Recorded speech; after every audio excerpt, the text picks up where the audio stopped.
கர்த்தருடைய பரிசுத்த நாமத்துக்கு உண்டாவதாக. இந்த சனிக்கிழமை காலையிலே உங்களை சந்திப்பதில் மிகுந்த சந்தோஷம். இந்த நாளுடைய ஆசீர்வாதத்துக்காக ஒரு வேத பகுதி வாசிப்போம்.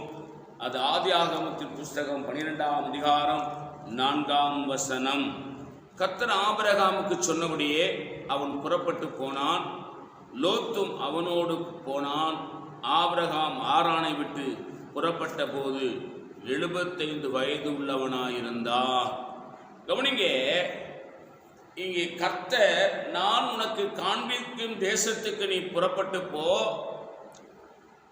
நான் உன்னை ஆசீர்வதிக்கவே ஆசீர்வதிப்பேன், நீ ஆசீர்வதிக்கிறவர்களை நான் ஆசீர்வதிப்பேன், நீ சபிக்கிறவர்களை நான் சபிப்பேன், பூமியின் வம்சங்களெல்லாம் உனக்குள்ளே ஆசீர்வதிக்கப்பட்டுமே இருக்கும் என்று வாக்கு பண்ணினார்.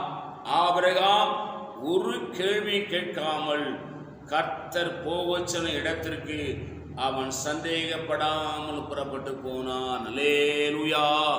அருமை தேவ பிள்ளைகளே, கர்த்தருடைய பிள்ளைகளே, நீங்களும் நானும் ஒன்றை இந்த அதிகாரத்தில், இந்த வசனத்தில் விளங்கிக் கொள்ள வேண்டும். நிபந்தனை இல்லாமல் ஆண்டவருக்கு நாம் கீழ்ப்படிய வேண்டும்.